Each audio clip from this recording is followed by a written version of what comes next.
Hi guys, കേരളത്തിലെ ഏറ്റവും best entrance coaching centre ഏതാണ്? എൻട്രൻസ് കോച്ചിങ്ങുമായി ബന്ധപ്പെട്ട് കുറച്ച് ദിവസങ്ങൾക്ക് മുമ്പ് ഞാനൊരു വീഡിയോ ചെയ്തിട്ടുണ്ടായിരുന്നു. നിങ്ങളിൽ പലരും ആ വീഡിയോ കണ്ടിട്ടും ഉണ്ടാകും. കേരളത്തിലെ വിവിധ ഇൻസ്റ്റിറ്റ്യൂഷൻസിൽ പഠിച്ച കുട്ടികൾ അവരവിടെ നേരിട്ട ദുരനുഭവങ്ങളെക്കുറിച്ച് അതിൻ്റെ കമൻറ്റ് സെഷനിൽ ധാരാളം അനുഭവങ്ങൾ ഷെയർ ചെയ്തിട്ടുമുണ്ട്.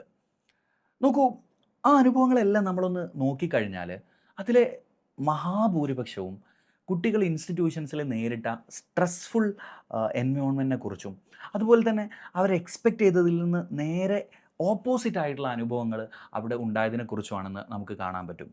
നോക്കൂ, എന്തുകൊണ്ടാണ് ചില ഇൻസ്റ്റിറ്റ്യൂഷൻസിനെ കുറിച്ച് ഇത്തരം മോശം അനുഭവങ്ങൾ ധാരാളമായിട്ട് നമ്മൾ കേൾക്കുന്നത്? എന്തുകൊണ്ടാണ് ചിലരെക്കുറിച്ച് അത്രയൊന്നും മോശം അനുഭവങ്ങൾ കേൾക്കാത്തത്?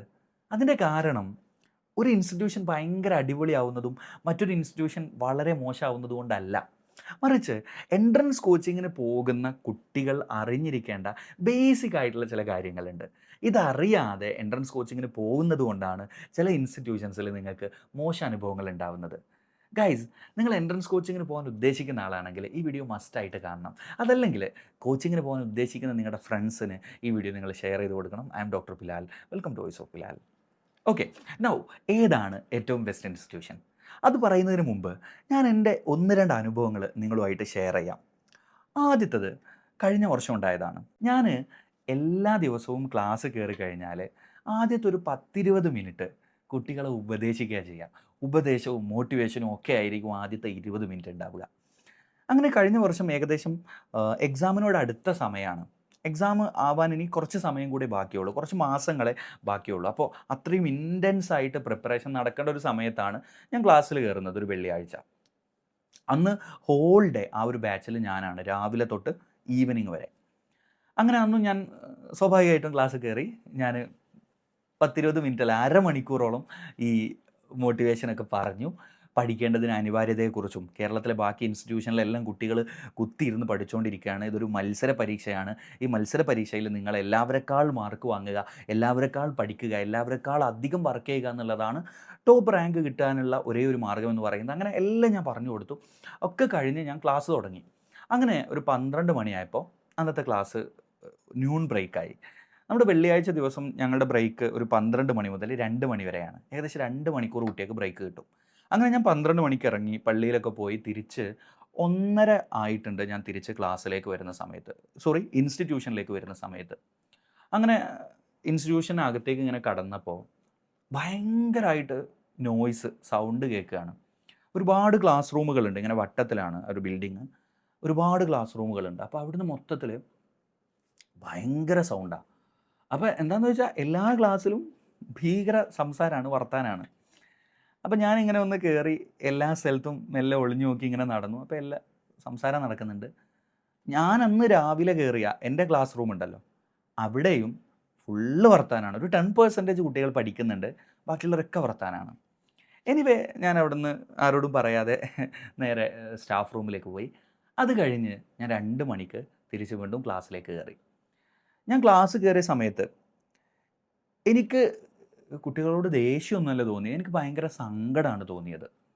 ഈ കുട്ടികളുടെ ഏകദേശം 100ഓളം കുട്ടികൾ ആ ക്ലാസ്സിലുണ്ട്. അവരുടെ പാരൻസിനെ ഓർത്തിട്ട്, അതുപോലെ അവരെ ഓർത്തിട്ട് എനിക്ക് സങ്കടമാണ് തോന്നിയത്. കാരണം പരീക്ഷയ്ക്ക് വളരെ കുറച്ച് മാസങ്ങൾ മാത്രമാണ് ബാക്കിയുള്ളത്.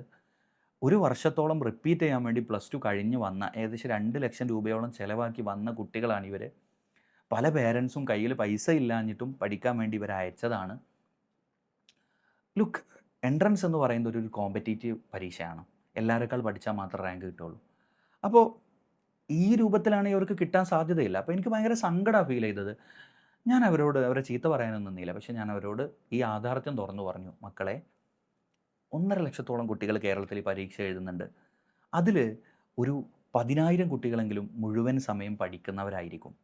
അതിലൊരു 5,000 കുട്ടികളെങ്കിലും highly talented with full time പഠിക്കുന്ന, ഏറ്റവും നന്നായിട്ട് പഠിക്കുന്നവരായിരിക്കും. അവരുടെ ഇടയിലാണ് കോമ്പറ്റീഷൻ നടക്കുന്നത്. കേരളത്തിൽ 1.5 ലക്ഷം ആൾ നീറ്റ് എഴുതുന്നുണ്ടെന്ന് പറഞ്ഞിട്ട് the competition takes place among the top 5,000. Top 5,000 ആളുകളുടെ ഇടയിലാണ് കേരളത്തിലെ ഈ 1,200-ൻ്റെ ഉള്ളിൽ അല്ലെങ്കിൽ 1,300-ൻ്റെ ഉള്ളിൽ റാങ്കിലേക്ക് വരിക എന്നുള്ള ഈ ഒരു പ്രോസസ്സിന് വേണ്ടിയുള്ള മത്സരം നടക്കുന്നത്. അപ്പോൾ കോച്ചിങ്ങിന് ജോയിൻ ചെയ്യുന്ന കുട്ടികൾ ഏറ്റവും മിനിമം ആ 5000ൻ്റെ ഉള്ളിലേക്ക് കേരളത്തിലെ ഏറ്റവും നന്നായിട്ട് പഠിക്കുന്ന, ഏറ്റവും ഹാർഡ് വർക്ക് ചെയ്യുന്ന 5000ൻ്റെ ഉള്ളിലേക്ക് എത്താൻ ശ്രമിക്കണം. എങ്കിൽ മാത്രമേ നിങ്ങൾക്ക് റാങ്ക് വരുള്ളൂ. അല്ലെങ്കിൽ നിങ്ങൾ റാങ്ക് സ്വപ്നം കണ്ടിട്ട് കാര്യമില്ല. അല്ലെങ്കിൽ നിങ്ങൾ വെറുതെ എൻട്രൻസ് കോച്ചിങ്ങിന് വന്നുകൊണ്ട് നിങ്ങൾക്ക് റാങ്ക് കിട്ടൂല. അപ്പം ഞാൻ ഈ കാര്യങ്ങൾ അവരോട് പറഞ്ഞു. ഫുൾ ടൈം വർത്താനം പറഞ്ഞിട്ടും അല്ലെങ്കിൽ റിലാക്സ്ഡ് ആയിട്ട് പഠിച്ചിട്ടും നിങ്ങൾ റാങ്ക് കിട്ടുന്ന ആരെങ്കിലും പ്രതീക്ഷിക്കുന്നുണ്ടെങ്കിൽ നിങ്ങൾ വിഡ്ഢികളുടെ സ്വർഗത്തിലാണ്. നിങ്ങൾക്ക് റാങ്ക് കിട്ടാൻ പോകുന്നില്ല. ഈ കാര്യം പറഞ്ഞു. എനിവേ, ഞാനന്ന് ക്ലാസ്സൊക്കെ എടുത്ത് അവസാനിപ്പിച്ച്, എനിക്ക് തോന്നുന്നു ജെനറ്റിക്സ് ആണ് ക്ലാസ് എന്ന്, അതൊക്കെ എടുത്ത് അവസാനിപ്പിച്ച് ഞാൻ എൻ്റെ വീട്ടിലേക്ക് പോയി. ഒരു നെക്സ്റ്റ് ഡേ എനിക്ക് നമ്മുടെ ഇൻസ്റ്റിറ്റ്യൂഷൻ്റെ ഇൻചാർജ് ഉള്ള ഒരു ആളുണ്ട്. അയാൾ എന്നെ വിളിക്കുന്നു.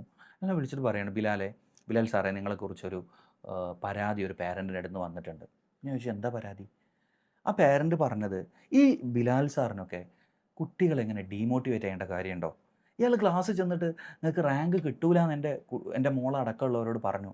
അത് കേട്ട് എൻ്റെ കുട്ടി ആകെ വിഷമിച്ചിട്ടാണുള്ളത്. അവൾക്ക് ആത്മഹത്യ ചെയ്യണമെന്ന് വരെ തോന്നിപ്പോയി.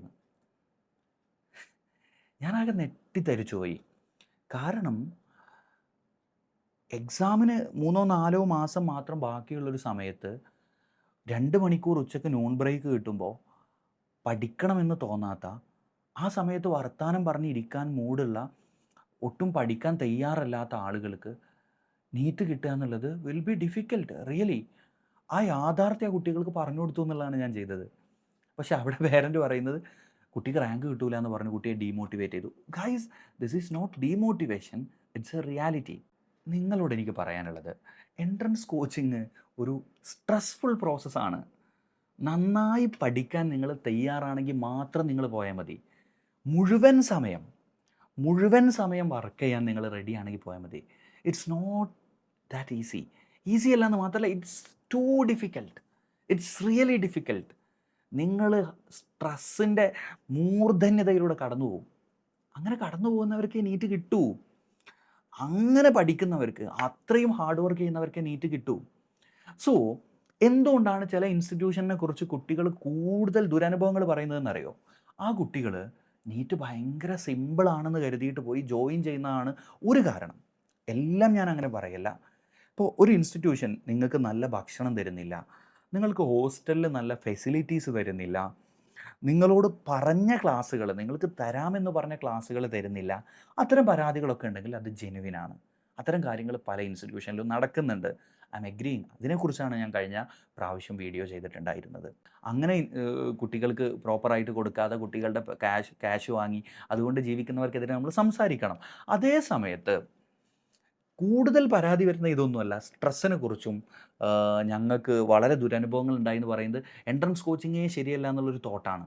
അതിൻ്റെ കാരണം ഈ യാഥാർത്ഥ്യങ്ങൾ അറിയാതെ കോച്ചിങ്ങിന് കുട്ടികൾ പോകുന്നു എന്നുള്ളത് കൊണ്ടാണ്. അതും ഏറ്റവും കൂടുതൽ പരാതികൾ വരുന്നത് ഓൺലൈൻ ഇൻസ്റ്റിറ്റ്യൂഷൻസിനെ കുറിച്ചാണ്. അതിൻ്റെ കാരണം അവിടെ +1 +2 ട്യൂഷന് പോകുന്ന കുട്ടികൾ അവർ വിചാരിക്കുന്നത് ഈ +1 +2 ഞങ്ങൾ കാര്യമായിട്ടൊന്നും പഠിക്കാതെ തന്നെ ഫുൾ മാർക്ക് കിട്ടി, ഫുൾ A+ കിട്ടി, 99% കിട്ടി, 99.99% കിട്ടി, ഞങ്ങൾ കാര്യമായിട്ടൊന്നും പഠിച്ചിട്ടില്ല, സോ ഇതേ കാര്യം മതി എൻട്രൻസിന് എന്നുള്ളൊരു ചിന്തയിലാണ് എൻട്രൻസ് കോച്ചിങ്ങിന് പോകുന്നത്. ഓഫ് കോഴ്സ് ഇത്തരം കോച്ചിങ് സെൻറ്റേഴ്സിൻ്റെ പരസ്യങ്ങളിലും നിങ്ങൾ വന്നോളൂ, ഇറ്റ്സ് സോ ഈസി, ഇത് അത്ര ബുദ്ധിമുട്ടൊന്നും ഉള്ളതല്ല, എല്ലാവരും വരാൻ, കുട്ടികളെ കൂടുതൽ കിട്ടാൻ വേണ്ടിയിട്ട് വളരെ ആ ഒരു രീതിയിൽ പരസ്യം ചെയ്യുന്നു, ആ പരസ്യം കണ്ടു പോകുന്നു എന്നുള്ളതാണ്. പ്രിയപ്പെട്ടവരെ, നിങ്ങൾ വിചാരിക്കുന്ന പോലെയല്ല എൻട്രൻസ് കോച്ചിങ്. ഇതൊരു മത്സര പരീക്ഷയാണ്. സ്ട്രെസ് ഉണ്ടാവും. എടാ, ആ സ്ട്രെസ് എടുത്താൽ മാത്രമേ നിങ്ങൾ MBBSന് ചേരാൻ യോഗ്യരാവുള്ളൂ എന്നാണ് എൻ്റെ അഭിപ്രായം. കാരണം എന്താണെന്നറിയോ? നിങ്ങൾ MBBSൻ്റെ ഹൗസ് സർജൻസിയിലൊക്കെ ഒന്ന് കയറി കഴിഞ്ഞാൽ, നിങ്ങൾ ഗവൺമെൻറ് മെഡിക്കൽ കോളേജിലാണെങ്കിൽ യു വിൽ ഫീൽ ഇറ്റ്. നിങ്ങൾക്ക് ചില പോസ്റ്റിങ്ങിലൊക്കെ ചിലപ്പോൾ ജീവിതം എടുത്തു പോകും. ഇനി MBBS കഴിഞ്ഞ് കഴിഞ്ഞാൽ you are going for post graduate entrance എന്ന് പറഞ്ഞാൽ, now I am going through it. It's really difficult. ഇതിൻ്റെ ഒരു 10 ടൈംസ് പഠിക്കാനുണ്ട് നിങ്ങൾക്ക്. UG എൻട്രൻസിൻ്റെ ഒരു ഇരട്ടി നിങ്ങൾ MBBS കഴിഞ്ഞ് അടുത്ത എൻട്രൻസിന് പഠിക്കാനുണ്ട്. ഇതുപോലത്തെ സ്ട്രെസ്സിലൂടെ കടന്നു പോകാനുണ്ട്. ഇനി once you join for PG, അവിടെ ഇതിന് 10 ഇരട്ടി സ്ട്രെസ്സ് വേറെ വരാനുണ്ട്. ഉറക്കില്ലാതെ പണിയെടുക്കേണ്ടി വരും. 2, 3, 4 ദിവസം ഉറങ്ങാതെ പണിയെടുക്കേണ്ടി വരും. പ്രൊഫസേഴ്സിൻ്റെ തെറി കേൾക്കേണ്ടി വരും. ചിലപ്പോൾ നിങ്ങൾക്ക് നല്ലൊരു പ്രൊഫസറെ കിട്ടുന്നത് വെച്ചാൽ നിങ്ങൾക്ക് ചിലപ്പോൾ വളരെ കൂളായിട്ട് പോകാൻ പറ്റും. പക്ഷേ നിങ്ങൾക്ക് കിട്ടുന്നത് വേഴ്സ്റ്റ് ആയിട്ടുള്ളൊരു ഒരു ഡിപ്പാർട്ട്മെൻറ്റും വേഴ്സ്റ്റ് ആയിട്ടുള്ളൊരു കൊളീഗ്സും ആണെങ്കിൽ you are going to suffer. Okay. എത്രയോ പോസ്റ്റ് ഗ്രാജുവേഷൻ പഠിച്ചുകൊണ്ടിരിക്കുന്ന PG ഡോക്ടേഴ്സ് ഇന്ത്യയിൽ ഓരോ വർഷവും ആത്മഹത്യ ചെയ്യുന്നുണ്ട്. ഞാനിതിനൊന്നും ഗ്ലോറിഫൈ ചെയ്യാൻ വേണ്ടി പറയല്ല. ലൈക്ക് മെഡിസിൻ എന്ന് പറയുന്നത് ഇറ്റ്സ് റിയലി ഡിഫിക്കൽട്ട്. പക്ഷേ ഭയങ്കര രസമാണ്. But it's difficult. അപ്പോൾ അതിലേക്ക് പോകണമെങ്കിൽ നിങ്ങൾ ഈ പറയുന്ന കാര്യങ്ങളിലൂടെ കടന്നു പോയാലേ പറ്റത്തുള്ളൂ. അതിലൂടെ കടന്നു പോകാനും മനക്കെട്ടിയുള്ള, അതിലൂടെ കടന്നു പോകാൻ ഭയങ്കരമായിട്ട് അത് ഓക്കെ ആയിട്ടുള്ള ആളുകൾ ഇതിലേക്ക് പോയാൽ മതി. Okay. So what happens is, ചില ഇൻസ്റ്റിറ്റ്യൂഷൻസിനെ കുറിച്ച് നിങ്ങൾ കൂടുതൽ പരാതി കേൾക്കാത്തത് അവിടെ എല്ലാം പെർഫെക്റ്റ് ആയതുകൊണ്ടല്ല. അവിടേക്ക് പോകുന്ന കുട്ടികൾ, I am talking about legacy institutions, അവിടേക്ക് പോകുന്ന കുട്ടികൾ അവർ ഓൾറെഡി ഇതൊക്കെ അക്നോളജ് ചെയ്ത് പോകുന്നവരാണെന്നുള്ളത് കൊണ്ടാണ്. They are acknowledging that. അപ്പോൾ അവർക്ക് അവിടെ പോയിട്ട് വേറെ സ്ട്രെസ്സ് ഫീൽ ചെയ്യുന്നില്ല. വൈ? ബിക്കോസ് എക്സ്ട്രാ സ്ട്രെസ്സ് അവർക്കതൊരു പരാതിയാവുന്നില്ല. അതിൻ്റെ കാരണം they are expecting this stress. Okay. So പ്രിയപ്പെട്ടവരെ, നിങ്ങൾ ഏത് ഇൻസ്റ്റിറ്റ്യൂഷനിൽ ജോയിൻ ചെയ്യുകയാണെങ്കിലും ആദ്യത്തെ കാര്യം ഈ യാഥാർത്ഥ്യം ഉൾക്കൊണ്ട് മാത്രം പോയാൽ മതി. നല്ല സ്ട്രെസ്സായിരിക്കും. പിന്നെ സ്ട്രെസ്സ് വേണ്ടേ? നിങ്ങൾ ആലോചിച്ച് നോക്ക്. നിങ്ങൾ 2 ലക്ഷം രൂപയോളം ചിലവാക്കിയിട്ട് ഒരു പരീക്ഷയ്ക്ക് പ്രിപ്പയർ ചെയ്യാൻ പോവുകയാണ്. നിങ്ങളവിടെ പരീക്ഷയ്ക്ക് പ്രിപ്പയർ ചെയ്യാൻ വേണ്ടിയിട്ട് ഒരു ഇൻസ്റ്റിറ്റ്യൂഷനിൽ ജോയിൻ ചെയ്ത് നിങ്ങൾക്ക് ഒട്ടും സ്ട്രെസ് ഇല്ല. നിങ്ങൾ ഭയങ്കര ഹാപ്പിയാണ്. ഹറി ബറി യോ. അങ്ങനെ നടക്കാനാണെങ്കിൽ നിങ്ങളെ പരീക്ഷയെ അത്ര സീരിയസ് ആയിട്ട് എടുക്കുന്നുള്ളൂ എന്ന് വിചാരിക്കേണ്ടി വരും. അപ്പോൾ സ്ട്രെസ് അവിടെ ഉണ്ടാകും. Acknowledge that. ഇതൊക്കെ അറിഞ്ഞുകൊണ്ട് നിങ്ങൾ കോച്ചിങ്ങിന് പോകാമെന്നുള്ളതാണ് ഇതിൻ്റെ പരിഹാരം എന്ന് പറയുന്നത്. പിന്നെ അതിനപ്പുറത്ത് ഞാൻ പറഞ്ഞു, പല സെൻറ്റേഴ്സിലും ഞാൻ ഈ പറഞ്ഞ മറ്റ് കാര്യങ്ങൾ നിങ്ങൾ അന്വേഷിക്കേണ്ട ഇതാണ്. അവിടെ പ്രോപ്പറാണോ ക്ലാസ്? അവിടുത്തെ എക്സാമുകൾ പ്രോപ്പറാണോ? അവിടുത്തെ എക്സാമുകളുടെ നിലവാരം പ്രോപ്പറാണോ? അവർ സ്റ്റഡി മെറ്റീരിയൽസ് കൂടുതൽ കൊടുക്കുന്നുണ്ടോ? അവർ ക്വസ്റ്റ്യൻസ് കൂടുതൽ ക്ലാസ്സിൽ ചെയ്യിക്കുന്നുണ്ടോ? ഏറ്റവും ബെസ്റ്റ് ഫാക്കൽറ്റി ലഭ്യമാവുന്നുണ്ടോ? നല്ല ഫുഡുണ്ടോ? It's so important. എന്താ 10,000-10,000 രൂപ മാസം കുട്ടികളെ കയ്യിൽ നിന്ന് വാങ്ങിയിട്ട് ഹോസ്റ്റലിൽ ഒരു നല്ല ഫെസിലിറ്റി ഇല്ല, ഹോസ്റ്റലിൽ നല്ല ഫുഡില്ല, എന്തൊക്കെയോ കുത്തി കലക്കി കൊടുക്കുകയാണ്. അത് പ്രശ്നമാണ്. ഒരു വർഷം നിങ്ങൾ ജീവിക്കാൻ പോകുന്ന പ്ലേസാണ്. നിങ്ങൾ പഠിക്കാൻ വേണ്ടിയാണ് പോകുന്നത്. പഠനത്തിൽ നിങ്ങൾക്ക് ഓൾറെഡി സ്ട്രെസ് ഉണ്ട്. അപ്പോൾ ബാക്കി കാര്യങ്ങളൊക്കെ നിങ്ങൾക്ക് ഫ്രണ്ട്ലി ആയിരിക്കണം. അതുപോലെ തന്നെ അധ്യാപകർ നിങ്ങൾക്ക് ഡൗട്ട് ക്ലിയറൻസിന് ലഭ്യമാകുന്നുണ്ടോ? ഇനി ഇൻസ്റ്റിറ്റ്യൂഷൻസിൻ്റെ ഡയറക്ടേഴ്സ്, ഇൻസ്റ്റിറ്റ്യൂഷൻ്റെ ഇൻചാർജുള്ള ആളുകൾ നിങ്ങളുമായിട്ട് ഡയറക്റ്റായിട്ട് നിരന്തരമായിട്ട് കോൺടാക്ട് ചെയ്യുന്നുണ്ടോ? നിങ്ങൾക്ക് ഇത്തരം സ്ട്രെസ്സുകൾ വരുമ്പോൾ നിങ്ങളോട് അതിനെക്കുറിച്ച് സംസാരിക്കുന്നുണ്ടോ? ആ കാര്യങ്ങളൊക്കെ എന്താവണം? നിങ്ങൾ നോക്കണം. ഇപ്പം ഞാൻ തുടക്കത്തിൽ പറഞ്ഞ പോലെ കുട്ടികൾ പഠിക്കാതിരിക്കുമ്പോൾ നമ്മൾ ആ രീതിയിൽ സംസാരിക്കും. അതിനർത്ഥം ഒരു കുട്ടി, സാറേ ഞാൻ നന്നായിട്ട് പഠിക്കുന്നുണ്ട്, എൻ്റെ മാർക്ക് കയറുന്നില്ല എന്ന് നമ്മളോട് പറയുമ്പോൾ സ്വാഭാവികമായിട്ടും അവരെ നല്ല രീതിയിൽ ഉപദേശിക്കുകയായിരിക്കും ചെയ്യുക. പക്ഷെ ഒട്ടും പഠിക്കാതെ വെറുതെ നടക്കുന്നത് കാണുമ്പോൾ നമ്മൾ ഈ റിയാലിറ്റീസ് അവരോട് പറഞ്ഞു കൊടുക്കുകയും ചെയ്യും. ആൻഡ് ഒരു അനുഭവം കൂടെ ഞാൻ പറയാം. ഞാൻ ഒരു 2 വർഷങ്ങൾക്ക് മുമ്പാണ് ഒരു ഇൻ്റഗ്രേറ്റഡ് സ്കൂളിൽ, ഞാൻ മുമ്പ് വർക്ക് ചെയ്തിരുന്ന സ്ഥാപനത്തിൽ ഇൻ്റഗ്രേറ്റഡ് സ്കൂളിൽ ക്ലാസ് എടുത്തുകൊണ്ടിരിക്കുന്ന ഒരു സമയമാണ്. അപ്പോൾ അന്ന് ഒരു ദിവസം ക്ലാസ്സിൽ നമ്മൾ ഏകദേശം ഒരു ക്ലാസ്സസൊക്കെ തീർന്നു, അവസാനത്തെ ക്ലാസ് ആയിക്കൊണ്ടിരിക്കുന്ന സമയമാണ്. അപ്പോൾ ഞാൻ കുട്ടികളോട് എൻട്രൻസിനെ കുറിച്ചും നീറ്റ് എക്സാമിനെ കുറിച്ചും MBBSനെ കുറിച്ചൊക്കെ ഉള്ള എല്ലാത്തിനെ കുറിച്ചുള്ള, അതുപോലെ അവർക്ക് വേറെ ഒരുപാട് പോസിബിലിറ്റി ഉണ്ടല്ലോ. ഒരു ഇൻ്റഗ്രേറ്റഡ് സ്കൂളിൽ +2 പഠിക്കുന്ന കുട്ടിക്ക് after +2 they got many opportunities, right? എല്ലാവരും MBBS എടുക്കേണ്ട ആളുകളല്ല. അപ്പോൾ MBBSൻ്റെ റിയാലിറ്റീസ്, അതിൻ്റെ ഞാൻ എനിക്ക് മെഡിസിൻ ഇഷ്ടമുള്ള ഒരാളാണ്. ഞാൻ MBBS എടുത്തൊരു ബേർഡനായിട്ട് കാണുന്ന ആളല്ല. എനിക്ക് ഈ ഫീൽഡ് ഭയങ്കര ഇഷ്ടമാണ്. അപ്പോൾ ഞാൻ അതിനെക്കുറിച്ച് വളരെ നല്ല ആത്മാർത്ഥതയോടെ ഭയങ്കര പൊക്കി തന്നെയാണ് ഞാൻ പറഞ്ഞത്. പക്ഷേ അതിന് ഒരുപാട് കോൺസ് ഉണ്ട്. Just like everything have pros and cons, right? ഒരുപാട് കോൺസ് ഉണ്ട്. ഞാൻ നേരത്തെ പറഞ്ഞ പോലത്തെ സ്ട്രെസ്സും കാര്യങ്ങളൊക്കെ. സോ ആ കാര്യങ്ങൾ ഞാൻ അവരോട് പറഞ്ഞു. ബാക്കി കോഴ്സസിനെ കുറിച്ചൊക്കെ പറഞ്ഞു. അങ്ങനെ അന്ന് ഞാൻ ക്ലാസ് കഴിഞ്ഞപ്പോൾ പോയി. ഇതുപോലെ 2 ദിവസം കഴിഞ്ഞപ്പോൾ നമ്മുടെ ഇൻസ്റ്റിറ്റ്യൂഷൻ്റെ ഇൻചാർജുള്ള ആൾ എന്നെ വിളിക്കുകയാണ്. എന്നിട്ട് എന്നോട് പറയുകയാണ്, ബിലാലെ, നീ കുട്ടികളെ ഭയങ്കരമായിട്ട് ഡീമോട്ടിവേറ്റ് ചെയ്തു എന്നുള്ളൊരു പരാതി വന്നിട്ടുണ്ടല്ലോ.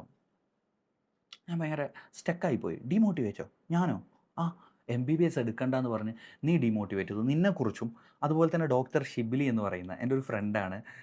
എൻ്റെ തന്നെ ചാനലിൽ ഞാൻ ഷിബിലിക്കയുമായിട്ട് മുമ്പ് ചെയ്തൊരു വീഡിയോ ഉണ്ട്. Is A doctor, is A teacher just like me. അപ്പോൾ ഞാനും ഷിബിലിക്കയും ഈ ക്ലാസ്സിൽ കയറിയിട്ടുണ്ടായിരുന്നു. ഷിബിലിക്കയും ഈ കാര്യങ്ങളൊക്കെ പറഞ്ഞു എന്നാണ് പറയുന്നത്. ഞങ്ങൾ 2 പേരും ഡോക്ടേഴ്സാണ്. So we know the pros and cons. Okay. അപ്പോൾ ഞങ്ങളിത് പറഞ്ഞു. അപ്പോൾ നിങ്ങൾ ഡീമോട്ടിവേറ്റ് ചെയ്യാന്നുള്ളതാണ് ആ അധ്യാപകൻ എന്നെ വിളിച്ച് പരാതിയായിട്ട് പറഞ്ഞത്. ഗൈസ്, പലപ്പോഴും എൻട്രൻസ് കോച്ചിങ്ങിൽ +2 ട്യൂഷൻ സെൻറ്റേഴ്സ് മുതൽ അങ്ങോട്ട് ഇൻ്റഗ്രേറ്റഡ് സ്കൂളുകൾ വരെയുള്ള നമ്മുടെ ഈ ഒരു ഫീൽഡിൽ നടക്കുന്ന ഒരു പ്രശ്നമുണ്ട്. എന്താണെന്നറിയോ? ഇവിടെ ക്ലാസ് എടുക്കുന്ന അധ്യാപകർ ദേ ആർ നോട്ട് ഡോക്ടേഴ്സ്. അവർ നല്ല ടീച്ചേഴ്സാണ്. അടിപൊളിയായുള്ള ടീച്ചേഴ്സാണ്. അവർക്ക് അവരുടെ സബ്ജക്റ്റിൽ നല്ല നോളജ് ഉണ്ട്. But they don't know anything about medicine. They don't know, they know nothing. Okay, ഈ പ്രൊഫഷനെ കുറിച്ച് ഇതിലുള്ള കാര്യങ്ങളെക്കുറിച്ച് അവർക്ക് അന്ന് അറിയില്ല. അവർ വെറുതെ കുട്ടികളോട് എല്ലാവരെയും MBBS എത്തിക്കാൻ വേണ്ടി, ഞാൻ എല്ലാ അധ്യാപകരെ കുറിച്ചല്ല പറയുന്നത്, പല അധ്യാപകരും ഈ കുട്ടികളോട് അങ്ങ് തള്ളിവിടും.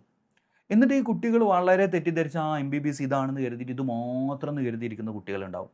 അപ്പോൾ കുട്ടികളെ സംബന്ധിച്ച് വരെ നമ്മൾ റിയാലിറ്റി പറഞ്ഞു കൊടുക്കുമ്പോൾ നമ്മളെന്തോ ഡീമോട്ടിവേറ്റ് ചെയ്യുകയും മറ്റവരെന്തോ ഭയങ്കരമായിട്ട് മോട്ടിവേറ്റ് ചെയ്യുക എന്നുള്ളൊരു തോന്നലുണ്ട്. പക്ഷേ പ്രിയപ്പെട്ടവരെ, നിങ്ങളൊരു കോഴ്സ് നോക്കൂ. ഇത് ഞാൻ എത്രയും സ്ട്രെസ്ഫുള്ളി പറയുന്ന ഒരു കാര്യം എന്താണെന്ന് വെച്ച് കഴിഞ്ഞാൽ, ലുക്ക്, MBBS എന്ന് പറഞ്ഞാൽ നിങ്ങളുടെ you have to put your blood and sweat into that. നിങ്ങളുടെ ഒരു വർഷത്തെ എൻട്രൻസ് കോച്ചിങ്, അത് കഴിഞ്ഞ് 5.5 വർഷത്തെ റിഗറസ് ആയിട്ടുള്ള കോഴ്സ്. ലുക്ക്, ഒരുപാട് സബ്ജക്റ്റുകൾ പഠിക്കാനുണ്ട്. It's not that easy. താഴെ മുതൽ വെച്ച ഈ ഹൈറ്റിലുള്ള സബ്ജക്റ്റ് അവിടെ ഉണ്ട്. അത്രയധികം സബ്ജക്റ്റുകൾ പഠിച്ചിട്ട് ഒരു 5.5 വർഷവും ഒരു വർഷത്തെ എൻട്രൻസ് കോച്ചിങ്ങും അടക്കം 6.5-7 വർഷത്തോളം നിങ്ങളുടെ ജീവിതത്തിലെ നെക്സ്റ്റ് 7 വർഷത്തോളം നിങ്ങൾ ഇൻവെസ്റ്റ് ചെയ്യാൻ പോവുകയാണ് ഈ ഒരു ഫീൽഡിലേക്ക്.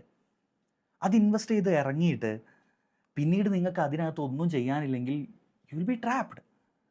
അപ്പം നിങ്ങൾക്കിത് അത്രയും ഓക്കെ ആണോ എന്ന് തിരിച്ചറിഞ്ഞ ശേഷം മാത്രം, ആരെങ്കിലും പറഞ്ഞിട്ട്, ഏതെങ്കിലും ഒരു ടീച്ചർ വെറുതെ ഹൈപ്പ് കിട്ടാൻ വേണ്ടിയിട്ട് എന്തെങ്കിലും പറഞ്ഞത് കേട്ട് നിങ്ങൾ ജോയിൻ ചെയ്താൽ യു ആർ ഗോയിങ് ടു, നിങ്ങൾ ഭയങ്കരമായിട്ട് സഫർ ചെയ്യാൻ പോകണം. You are going to suffer a lot. നിങ്ങളത് കറക്റ്റായിട്ട് അറിഞ്ഞിട്ട് വേണം നിങ്ങളിതിന് ജോയിൻ ചെയ്യാൻ. സോ ഏതാണ് ബെസ്റ്റ് ഇൻസ്റ്റിറ്റ്യൂഷൻ? ഞാൻ നേരത്തെ പറഞ്ഞ ക്രൈറ്റീരിയകൾ നിങ്ങൾ നോക്കുക. ആ ക്രൈറ്റീരിയ ഫുൾഫിൽ ചെയ്യുന്ന നിങ്ങളുടെ നാട്ടിലുള്ള 10 കുട്ടികൾ പഠിക്കുന്ന ഒരു ഇൻസ്റ്റിറ്റ്യൂഷൻ ഉണ്ടോ?